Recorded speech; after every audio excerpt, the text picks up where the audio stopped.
Doctor साहब, security forces की जानिब से कार्रवाइयाँ जारी हैं। आज भी सिक्योरिटी फोर्सेस ने 2 अलग अलग कार्रवाइयों में 9 खवारिज दहशतगर्दों का हलाक कर दिया। तमाम मुल्क में तकरीबन हाई अलर्ट है काफ़ी शहरों में। और एक अफसरदगी में, मायूसी तो नहीं, अफसरदगी में और दुख में मुल्क डूबा हुआ है अभी तक, जो कुछ बलूचिस्तान में हुआ। और ज़ाहिर है कि उसकी कोई मुख्तलिफ प्लानिंग्स भी हो रही होंगी, कोई काउंटर स्ट्रेटजीज भी बन रही होंगी सामने, लेकिन ये है कि बहुत ज़्यादा वो सामने बात नहीं आ रही। अफ़गानिस्तान के अंदर हुकूमत जो है वो आपस में कोई वहाँ पे मसाइल भी शुरू हो गए हैं शायद।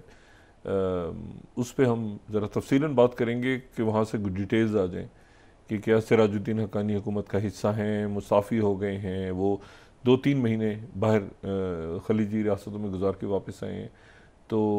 मुख्तलिफ वहाँ से इतलात हैं, तो ज़रा कन्फर्म हो तो, और उसका क्या इम्पेक्ट पड़ सकता है अफ़गानिस्तान पे, पाकिस्तान पे और पूरे खत्ते पे। लेकिन ज़ाहिर है ये जो भी अच्छा, ये तो एक अफरा तफरी केओस है। असल में एक अफरा तफरी और केओस है, वो पूरी दुनिया में है इस वक्त। और वो इतना ख़तरनाक किस्म का केओस है कि कोई कह नहीं सकता कि किस वक्त क्या हो जाएगा। और उसमें उसकी वजह यह है कि बहुत से लोग, बहुत यानी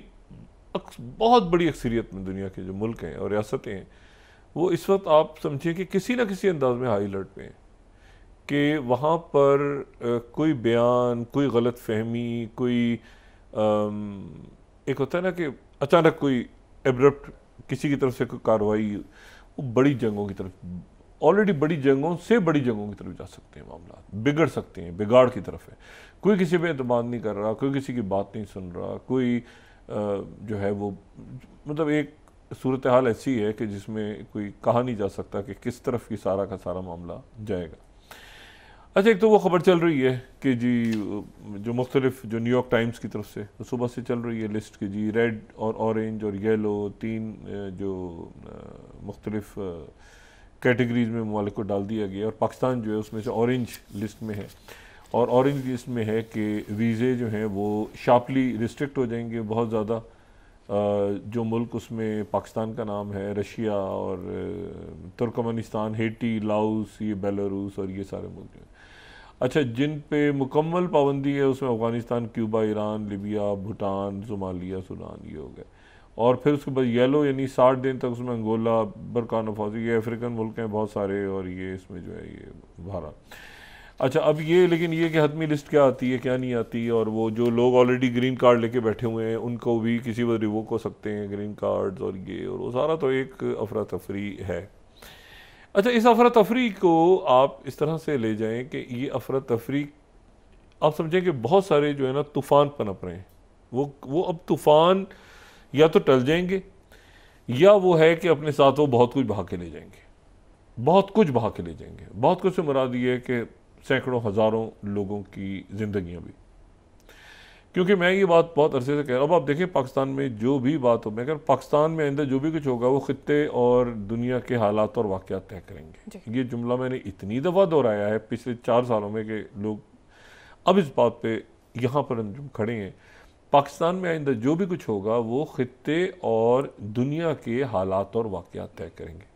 जब ये जुमला इतनी दफ़ा दोहराता था तो सारे लोग, इलेक्शन हो रहा है, ये होगा, ऐसे होगा, कहता कुछ भी नहीं। 2 बातें, एक तो ये कि इमरान खान साहब के जाने के बाद ब्लैक होल होगा।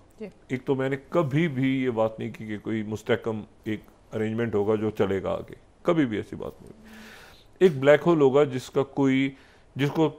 कैसे चलेगा, कैसे आगे मूव करेगा, क्या होगा उसमें, वो सारा का सारा वो ब्लैक होल, इस वक्त वो ब्लैक होल में से गुजर रहे हैं, क्योंकि आगे क्लैरिटी, अब इसमें light at the end of tunnel जो है वो कैसे है, वो सिर्फ पाकिस्तान के लिए नहीं, वो पूरी दुनिया उसमें फंसी हुई है कि आगे क्या, आगे कैसे निकलना है आगे।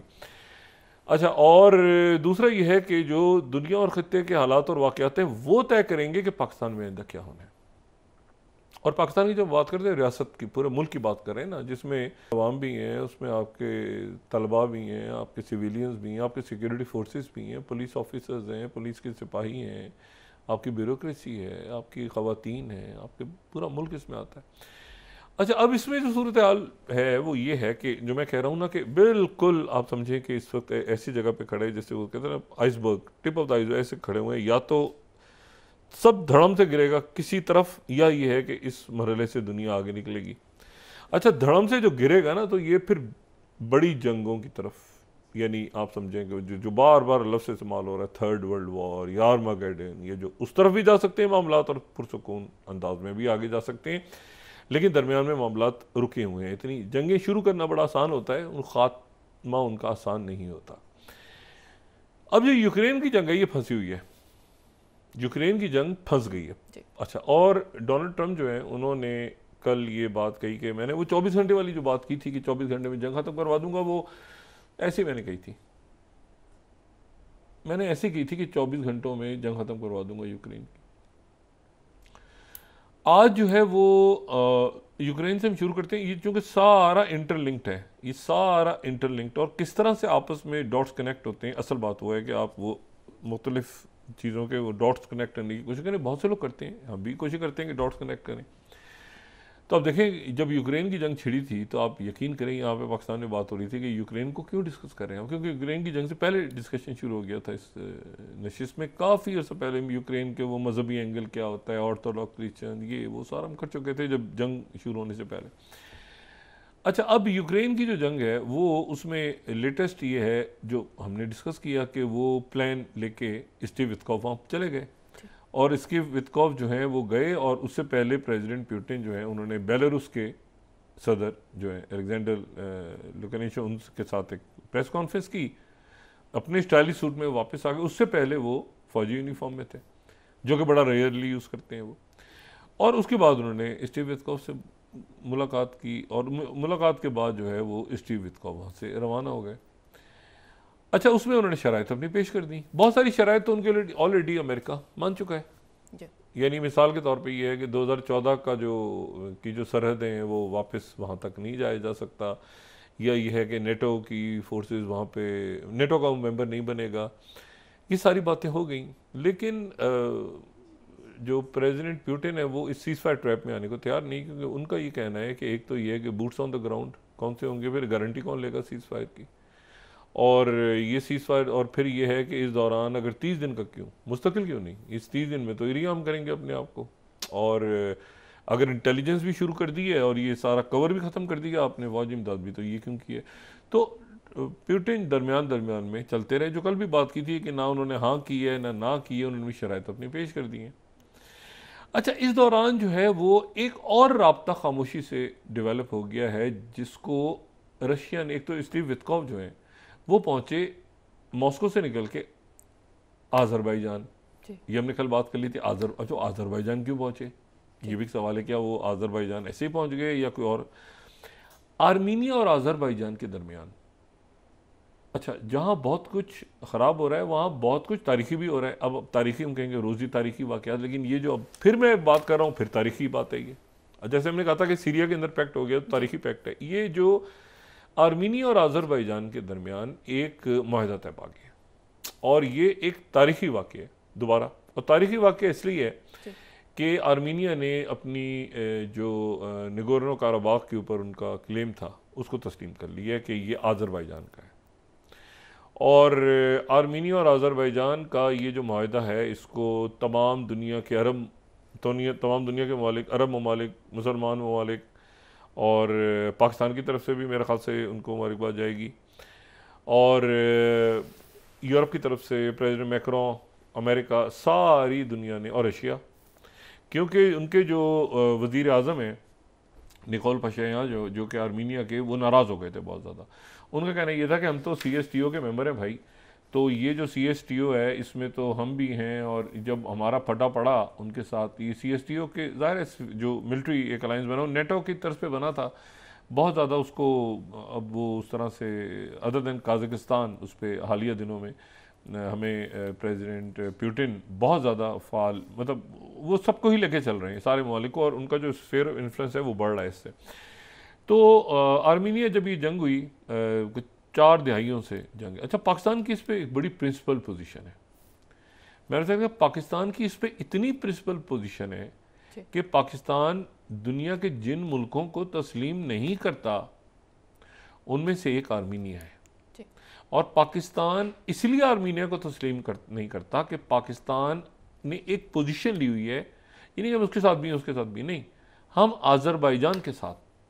आज़रबाईजान तुर्किया के साथ हमारा जो अलाइंस है वो एक अलाइंस ऐसा है जिसमें हमने आर्मीनिया को तस्लीम नहीं किया। अब अल्टीमेट जो जंगें हुई, बहुत जंगें हुई आखिरी 2020 में, जो मैंने कवर जब जाने का इत्तेफाक हो गया था वहाँ पे, ये नहीं कि जंग के अंदर मैं कूद गया था, वो इतनी खूनी जंग थी कि उसको दूर ही दूर, और उसमें जो है ना पहली दफ़ा मैंने इस तरह की जंग देखी, क्योंकि ये जो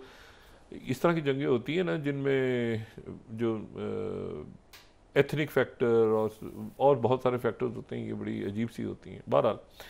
तो वो जो वो आज़रबाईजान आर्मीनिया के दरमियान एक माहिदा तय पा गया है, और उस माहिदे के दौरान जो है वो जो निकोल पशेन उन्होंने प्रेसिडेंट पुतिन को भी इत्मीनान में लिया है, और ये बड़ा अच्छा माहिदा हो रहा है, क्योंकि उस माहिदे के नतीजे में एक वो कई साल से जो एक कई दिहाइयों से जो फटे पड़े हुए थे, ये इल्हाम अलीयेव जो हैं, जो आज़रबाईजान के सदर हैं, उन्होंने जो है इस माहिदे के ऊपर बहुत सारी शिकें थी। इसमें आर्मीनिया का कॉन्स्टिट्यूशन तब्दील करना पड़ेगा, निगोर्नो काराबाग का जो इलाका जो दरमियान में इनक्लेव था वो मामला तय होंगे, आज़रबाईजान और ईरान के मामला बेहतर हो रहे हैं, तो ये सारा जो एक पैक्ट है ये सारा हो रहा है। और इसमें जो है वो इस दौरान स्टीव वित्कोफ आज़रबाईजान में थे, बाकू में। अच्छा, आज़रबाईजान की इंपॉर्टेंस इसलिए बढ़ रही है कि आज़रबाईजान भी कहीं आगे जाकर अमेरिका और रशिया के दरमियान मुज़ाकरात में कोई अहम किरदार अदा कर सकता है, तुर्की या आज़रबाईजान की भी इंपॉर्टेंस है। और ये ज़हन में रखें कि आज़रबाईजान के जो है वो तो इसी वित्कोफ ने वहाँ पे अपना टाइम गुजारा, उनके लोगों से मुलाकात की, और इस माहिदे के ऊपर उन्होंने ये भी देखा कि अमेरिका और आज़रबाईजान के ताल्लुकात आगे कैसे होंगे, अमेरिका और आज़रबाईजान के ताल्लुकात आगे कैसे बढ़ने, इसका भी जायज़ा लिया, क्योंकि अमेरिका जो है वो इस पूरे ख़त्ते में बहुत ज़्यादा उसको दिलचस्पी है भी नहीं भी है, लेकिन यह है कि यहाँ पर वो और तुर्की और पाकिस्तान और रशिया भी अब जिस जगह नुक्ते पे खड़े हो गए हैं, और आर्मीनिया भी आ गया है साथ, इस माहिदे के बाद हो सकता है कि पाकिस्तान भी अपने मामलात को, क्योंकि अगर आज़रबाईजान मान लेता है आर्मीनिया को और उनके ताल्लुकात बहाल हो जाते हैं इस माहिदे के बाद, तो पाकिस्तान भी हो सकता है अपनी पोजीशन तब्दील करे। वैसे पाकिस्तान में बड़ी सख्त पोजीशन है। इंडिया जो है वो आर्मीनिया की तरफ रहा, मतलब ये जो जब जंग छिड़ी तो ये आज़रबाईजान, पाकिस्तान और इंडिया के वेपन्स और इंडिया की सारी सपोर्ट आर्मीनिया के साथ रही, तो अल्टीमेटली आर्मीनिया सरेंडर कर गया वहाँ पे, और आज़रबाईजान जो है वो जीत गया। और आज़रबाईजान तुर्किया की वजह से पाकिस्तान ने ये पोजीशन रखी अपनी सारा साल कि हमारी ये पोजीशन है। अच्छा, तो स्टीव वित्कोफ वहाँ रुके और वहाँ पर उनकी बात हो रही है कि भाई आज़रबाईजान ये बहुत अच्छा हुआ माहिदा। आर्मीनिया के साथ एक मरहला ऐसा आया था कि खुल के अमेरिका आना चाह रहा था, लेकिन फिर अमेरिका ने देखा कि ये शायद बाइडेन दौर में, जब 2020 में और उसके बाद 23 में भी झगड़े चल रहे थे बहुत ज़्यादा, लेकिन ये कि अमेरिका ने फिर अपने आप को अलग किया इस मामले से, और इसको फिर रशिया ने और यूरोप ने इसमें बड़ा रोल प्ले किया। इसमें प्रेसिडेंट मैक्रों का रोल है, इसमें बरतानिया EU का बड़ा रोल है। तो अच्छा, कमिंग बैक, तो ये एक माहिदा दरमियान में जिस पर नज़र रखें, ये बहुत इंपॉर्टेंट है। ये जो निगोर्नो काराबाग जो डील होने जा रही है बहुत इंपॉर्टेंट। तो वहाँ पे स्टीव वित्कोफ रुके और उन्होंने वहाँ पर आज़रबाईजान के लोगों से मुलाकात की आला हुकाम से। अच्छा, इसी दौरान जो है वो जो मैंने आपसे कहा ना कि वहाँ पर आज कोई 25 रहनुमाओं से जो है वो एक कॉन्फ्रेंस हुई है, बरतानिया ने उसकी सदारत की है, वर्चुअल कॉन्फ्रेंस हुई है, उस पर प्रेसिडेंट मैक्रों भी हैं, उसमें कनाडा के नए वज़ीर आज़म भी हैं, उसमें कोई 25-26 यूरोप के नेटो के नुमाइंदे भी उसमें मौजूद, उसमें EU के नुमाइंदे भी मौजूद, उसमें जर्मनी की नुमाइंदगी भी, सारे मुल्कों ने जो है वो एक वर्चुअल, ज़ेलेंस्की ने भी उसमें शिरकत की, ये सारा वर्चुअल हुआ। और वो जो बरतानिया में कॉन्फ्रेंस हुई वो यही कोलिजन ऑफ विलिंग वाली जो बात है कि ये एक नई चीज़ ऐसी बने जो कि हम ख्याल ग्रुप है, क्योंकि ये EU तक नहीं रहा बल्कि इसमें कनाडा भी आया, इसमें ऑस्ट्रेलिया की नुमाइंदगी भी थी, न्यूजीलैंड की भी थी, तो ये थोड़ा सा EU से बढ़ के दोबारा के कौन कौन से मुल्क ऐसे हैं जो हमारे साथ जाते हैं। तो यूरोप जो है वो एक यानी माइनस अमेरिका करके एक अपनी पावर शो करना चाह रहा है। अमेरिका और यूरोप जो है वो कभी, मेरा नहीं ख्याल कि यूक्रेन के वाक़े के बाद और जो कुछ हो रहा है इसके बाद वो कभी ट्रस्ट का रिश्ता आपस में नहीं होगा। तो यूरोप अब ये देख रहा है कि क्या यूरोप की एक एंटिटी है, क्या यूरोप ने मुस्तकिल जंग करते रहना है रशिया के साथ, या यूरोप डिवाइड होगा इस तरह से कि कुछ मुल्क रशिया के साथ दोस्त बन जाएंगे रशिया के, और कुछ जो है वो रशिया से लड़ते रहेंगे। लड़ेंगे तो कैसे लड़ेंगे, बूट्स ऑन द ग्राउंड ले जाएंगे क्या यूक्रेन को बचाने